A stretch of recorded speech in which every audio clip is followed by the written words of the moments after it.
د نیاز ادبي سنگر خیبر پښتونخوا ټول تیاری مکمل.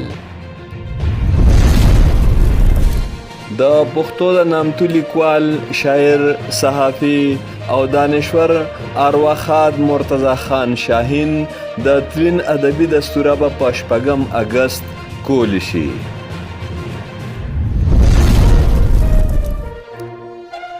دستوره به په 2 برخو مشتمله وي.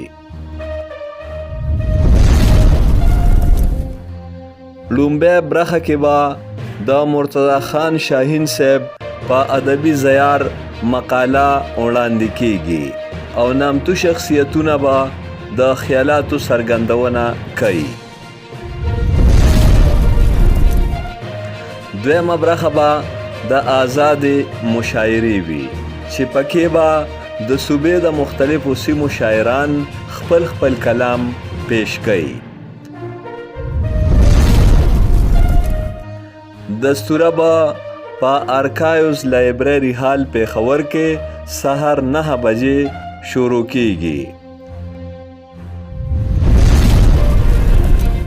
د نیاز ادبي سنگر په غونډه کې ټاکلو شوو کمیټو خپل ریپورت پیش کا.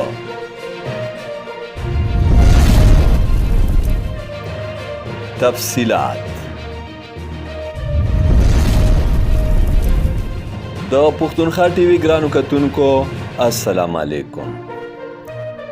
د ادبي لارښود او ماهر تعلیم ارواښاد پروفیسر جانزیب نیاز نوم ته د منصوب صوبایي ادبي تنظیم نیاز ادبي سنگر خیبر پښتونخوا رجسټرډ غونډه نیاز کور حیات آباد پېښور کې وشوه. غونډه په 4 نشستونو مشتمله وه چې سهار 10:10 بجې شروع شوه او مازدیګر 3:30 بجې پای ته ورسېده. د غونډې ایجنډا دا وه: په 8 اګست کال 2023 د ارواښاد مرتضی خان شاهین صاحب د تلین دستوره.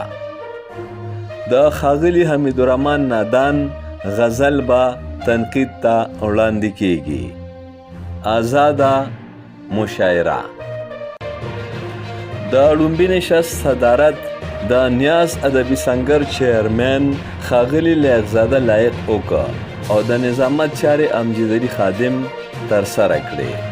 په نورو ګډونوالو کې د تنظیم سرپرست ښاغلی ډاکټر کاظم نیاز، ښاغلی پروفیسر ډاکټر حنیف خلیل، ښاغلی پروفیسر ډاکټر ګلزار جلال یوسفزی، ښاغلی پروفیسر اسیر منګل، ښاغلی حمیدالرحمن نادان، ښاغلی صادق امنزی، ښاغلی فریدون خان، ښاغلی ډاکټر ګوهرعلي شاه ګوهر، ښاغلی فرهاد علي فرهاد او ښاغلی شمال نیاز شامل وو. ښاغلی میرویس خان نیاز د اسلام آباد نه په آنلاین بڼه غونډه کې ګډون یقیني کا.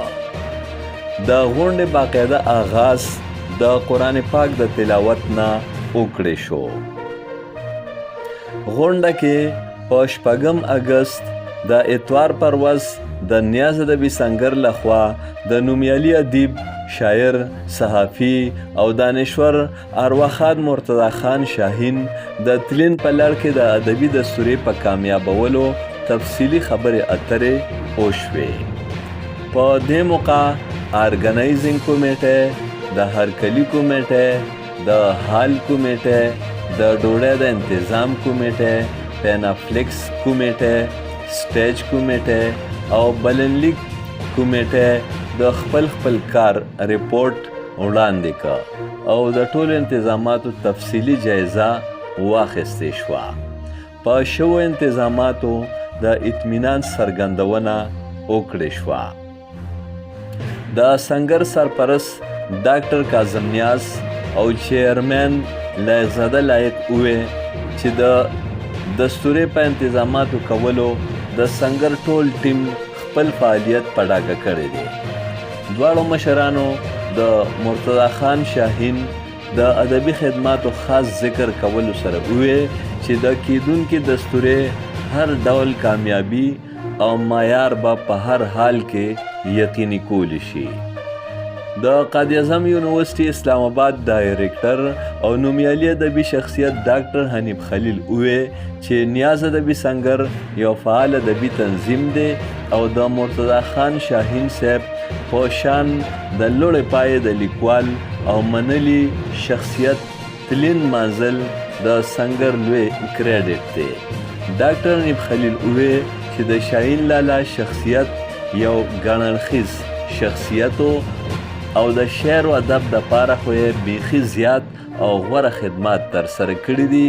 په خصوصي توګه د ادبي تنظیمونو د لارې یې کار د زیات ذکر وړ دی.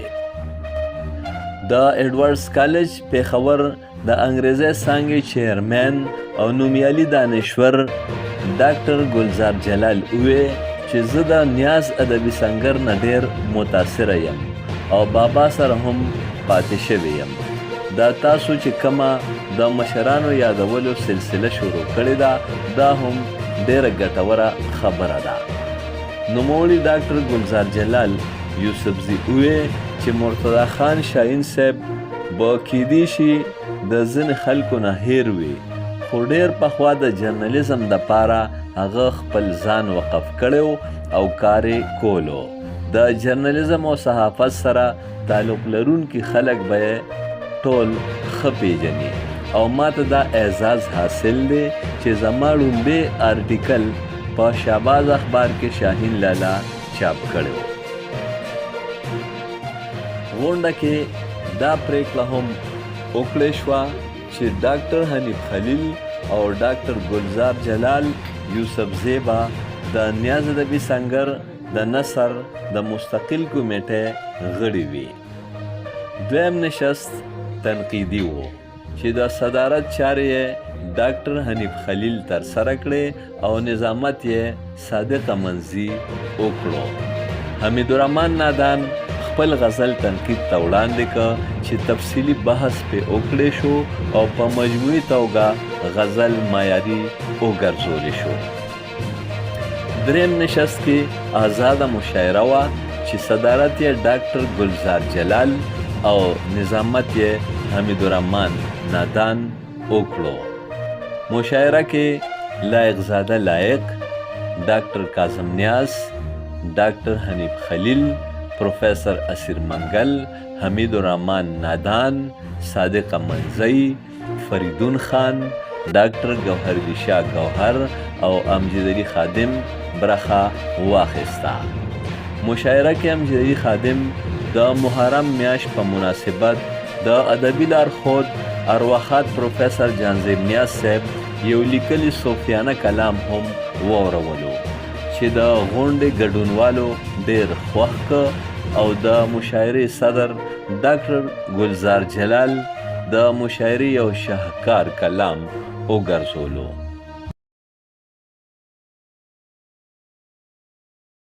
ته الله د فرش نه عرش ته وبللې، ته نیازبین یو انتهای محمده.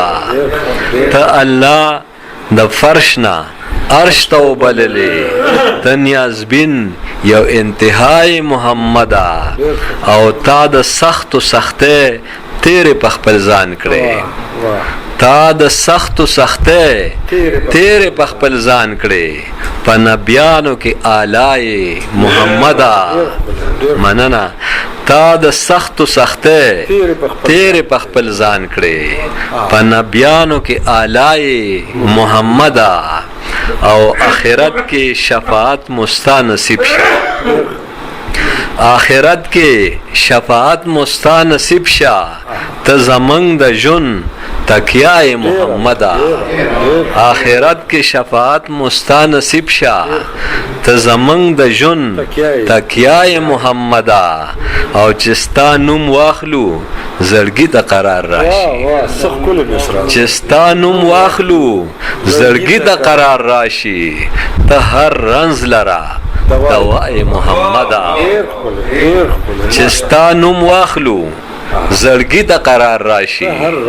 نیاز خو غواړي چې ملنګ دا ستا د در شوې د ژوندون یې مدعا یې محمده ته رښتینې رهنما یې محمده خور په ارض و په سما یې محمده امجد علي خادم پښتونخوا ټي وي پېښور